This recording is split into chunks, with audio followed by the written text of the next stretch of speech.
buenas tardes tengan todos ustedes. Muchas gracias por haberme invitado a este octavo Congreso Internacional de Matemáticas Aplicadas que se está celebrando aquí en la Facultad de Ciencias Físico-Matemáticas de la Benemérita Universidad Autónoma de Puebla. Voy a dar la plática Modelos matemáticos asociados a patologías en el cerebro y análisis de problemas inversos. Un trabajo en conjunto con el doctor José Jacobo Oliveros, el doctor José Julio Conde Monés y un servidor, Emanuel Roberto Estrada Aguayo.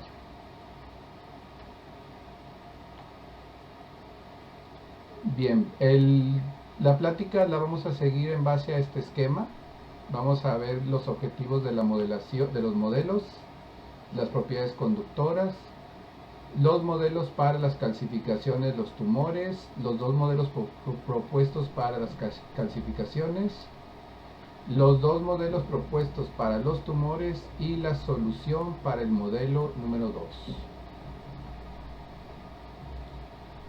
Bien, el objetivo de este trabajo es generar modelos matemáticos en base a las leyes de la física que nos permitan describir las patologías en el cerebro humano en base a sus características conductoras.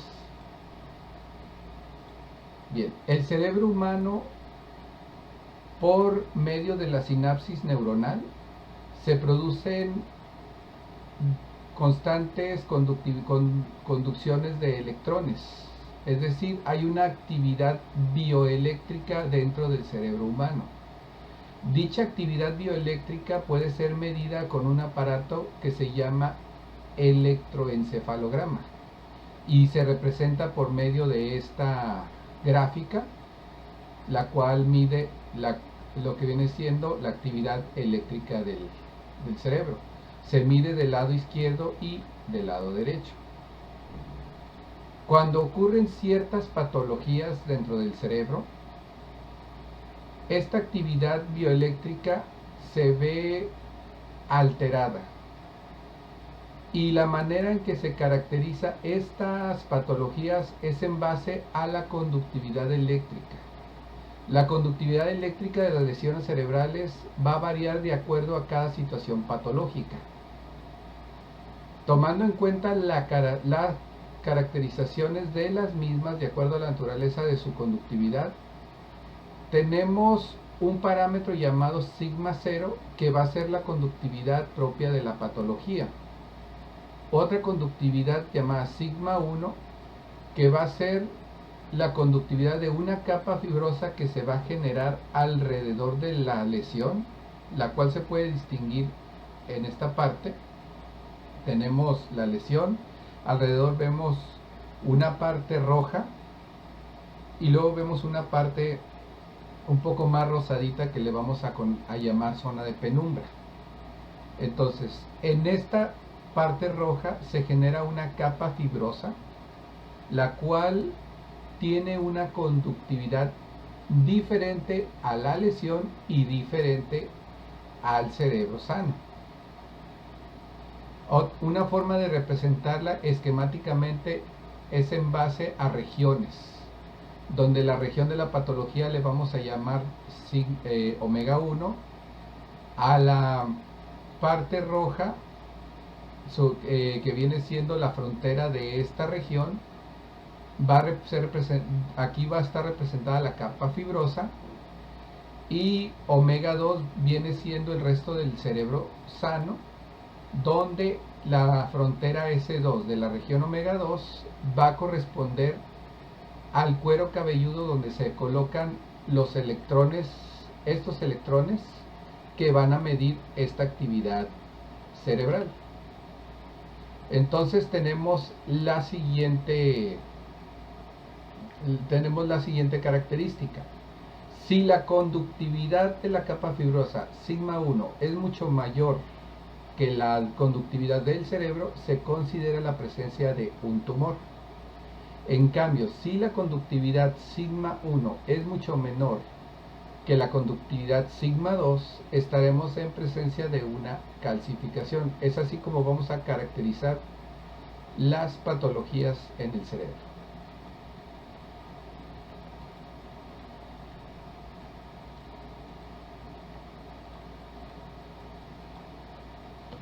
Bien.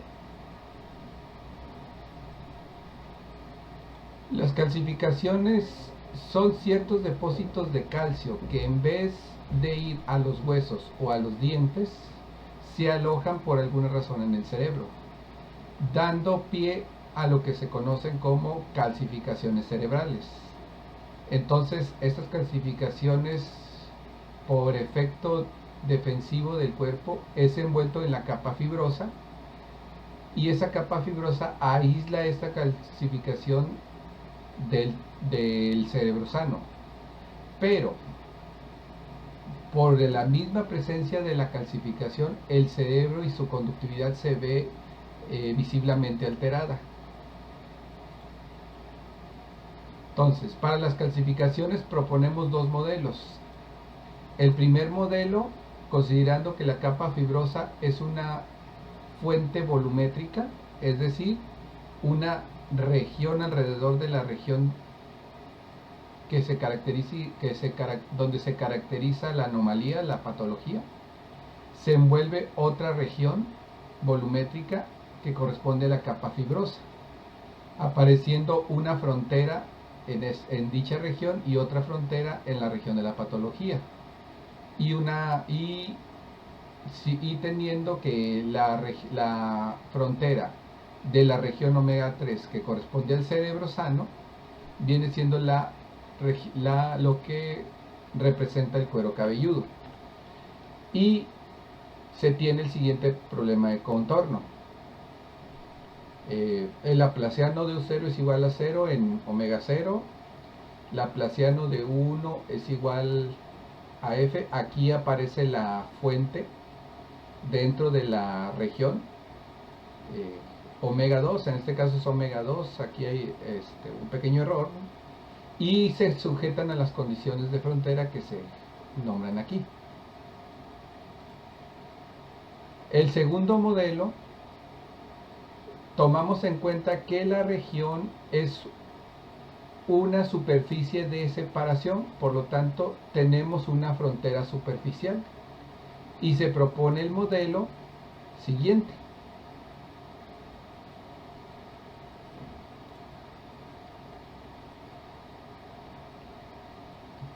Principalmente trabajamos lo que viene siendo los tumores o edemas. Los tumores pues vienen siendo alteraciones del tejido, donde se presenta una inflamación y donde también se presentan brotes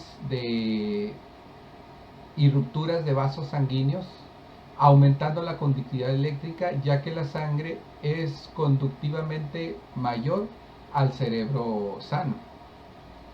Alrededor de la inflamación está la capa fibrosa y el cerebro distorsionado.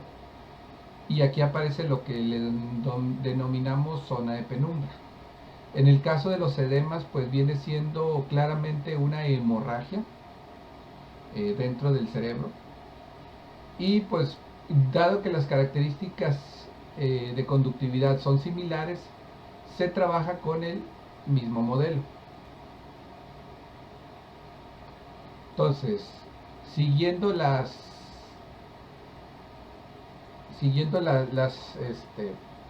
características de las regiones, donde omega 1 es la región de la patología, se presenta la capa fibrosa y se presenta el modelo siguiente.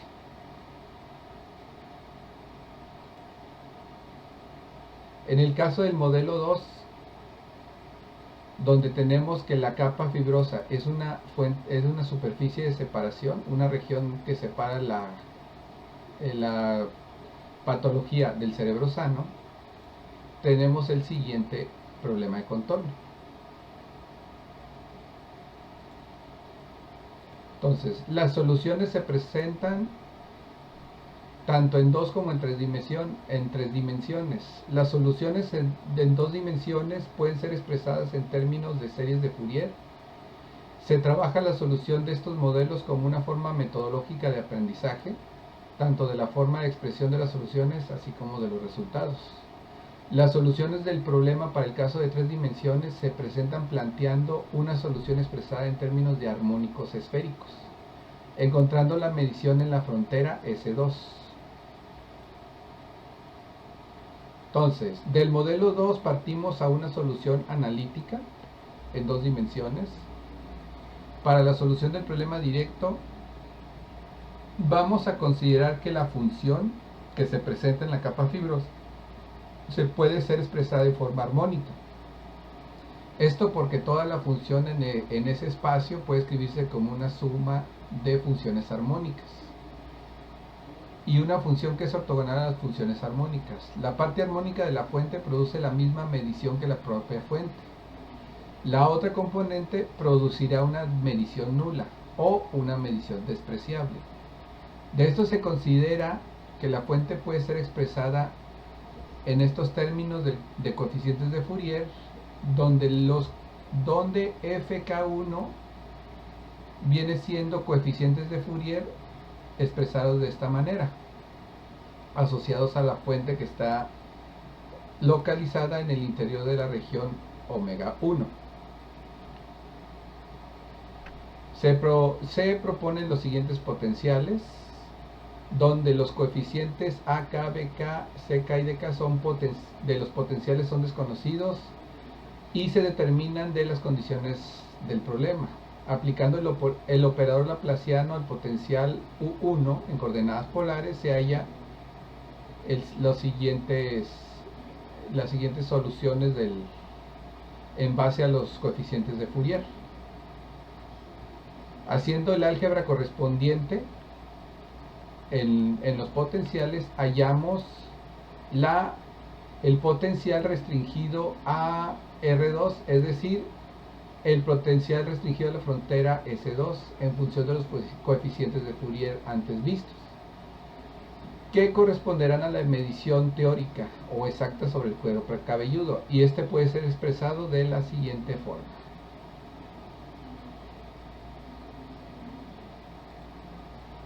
Si proponiendo una solución en 3 dimensiones, consideramos que G, la fuente, pertenece a las funciones de L2 ortogonales a las constantes sobre la frontera S1, donde las funciones ortogonales a las constantes sobre la frontera S1 están definidas de esta forma. La solución al problema se busca proponiendo esta fuente, donde los coeficientes armónicos son definidos con la siguiente integral. Este coeficiente se le va a conocer como coeficiente armónico de Fourier asociado a la fuente G, la cual va a estar localizada en la frontera S1 de la región omega 1. Resolviendo el problema, se proponen los potenciales de esta forma, y haciendo el álgebra correspondiente hallamos los coeficientes ANM y BNM para encontrar la medición en 3 dimensiones propuesta de la siguiente forma, donde este coeficiente CN tiene esta expresión y este coeficiente es el resultante de las condiciones de frontera, y este YNM son la base ortogonal de los armónicos esféricos.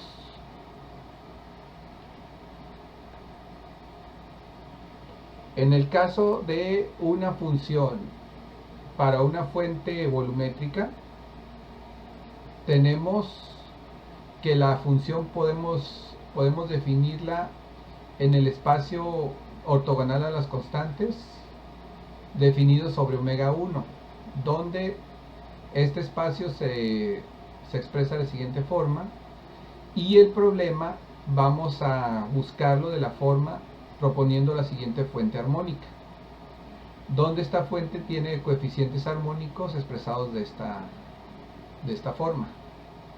Se proponen los potenciales en 3 dimensiones para una región de anular,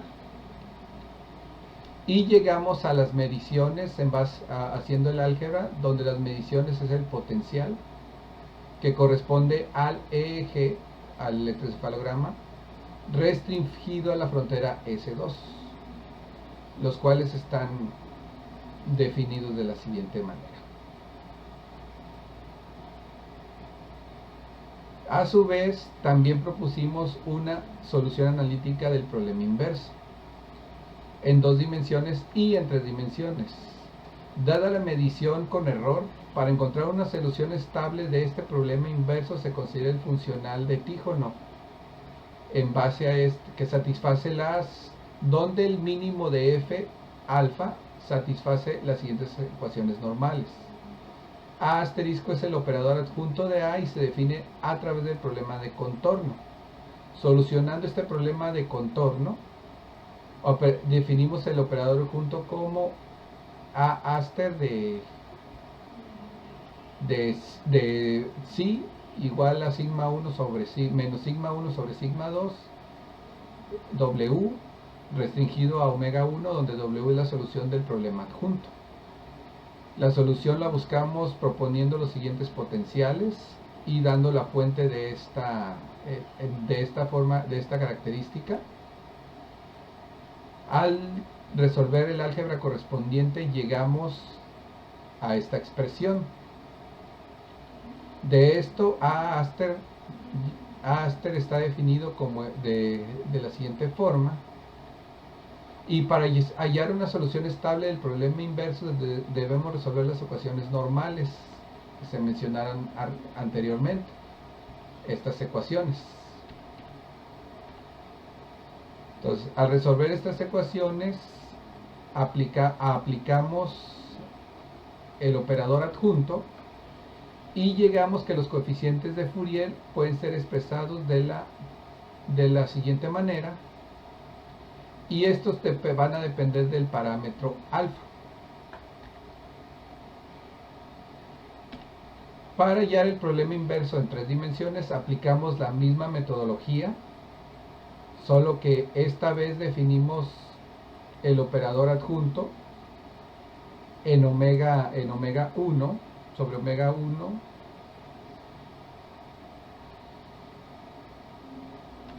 y continuando proponemos el potencial de esta forma, de esta manera.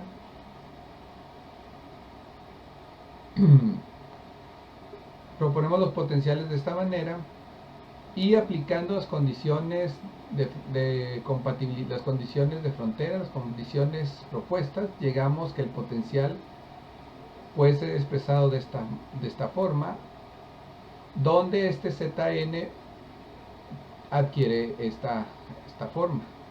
Este coeficiente es el resultante de las condiciones de frontera. De esta forma obtenemos que la fuente viene dada por esta expresión, con lo cual se resuelve el problema inverso.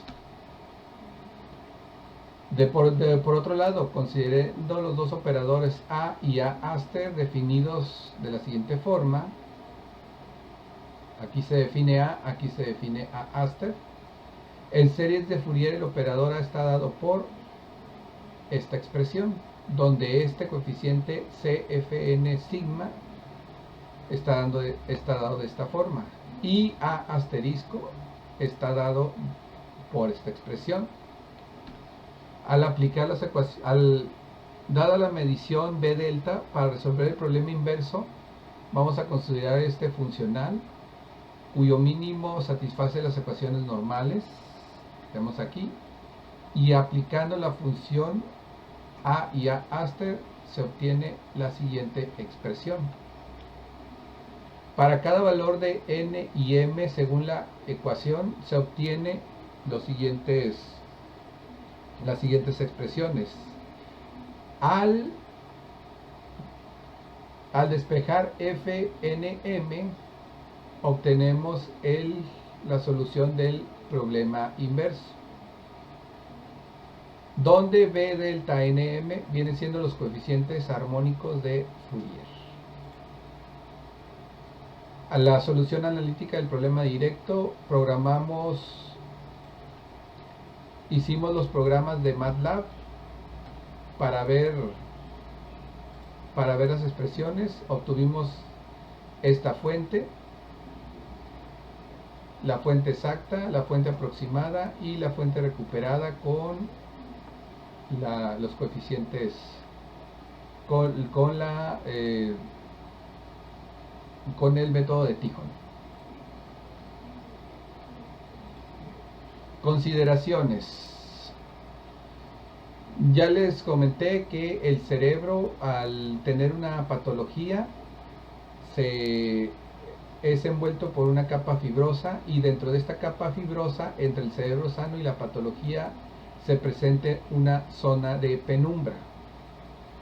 S2, es decir, la frontera de la región del cerebro sano, viene siendo lo que corresponde al cuero cabelludo. Se genera la siguiente hipótesis: dada la presencia de un tumor en una región del cerebro entre la corteza y la subcorteza, existen dos mediciones registradas por el EEG que corresponden a dicho tumor. Una medición debido a su presencia, que se manifiesta a través de una actividad lenta polimórfica que se llama onda Z. Esta medición. Y en la capa fibrosa que envuelve el tumor hay otra medición como de pequeños picos rápidos, que se conoce como actividad epileptiforme o descargas en spikes, y se manifiesta en esa zona. Entonces, el hecho de que en el electroencefalograma se presenten estas dos mediciones, se tiene la hipótesis de que tenemos la presencia de un tumor. Por otro lado, podemos expresar el EEG en función del tiempo, ya que los EEG expresados en los modelos son EEGs en un solo instante de tiempo. Podremos expresar la función EEG como la fuente, como el gradiente del potencial, y este potencial multiplicado por esta función delta de Dirac, la cual tiene un parámetro A que también depende del tiempo. Tomando en cuenta que esta delta de Dirac se puede aproximar a una función campana, al aproximarla tenemos la siguiente caracterización de la fuente en función del tiempo. Entonces, si aplicamos el gradiente, si aplicamos la divergencia, si aplicamos la divergencia del potencial, llegamos a la siguiente expresión. Recordemos que esta función puede estar asociada como una fuente armónica, que ya lo vimos, y al aplicar los coeficientes de Fourier llegamos a la siguiente expresión. El EEG a través de instantes de tiempo puede ser expresado de esta manera, de tal forma que por cada instante de tiempo vamos a tener mediciones del EEG.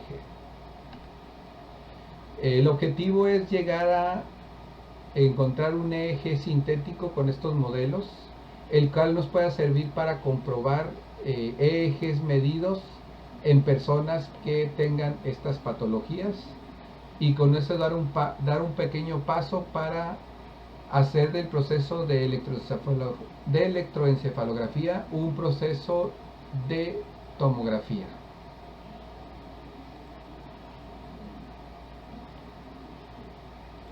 Y pues bueno, no me resta más que agradecerles al comité de organizador de este congreso, y pues doy con esto finalizada mi plática para dar espacio a las preguntas. Muchas gracias y vamos con las preguntas.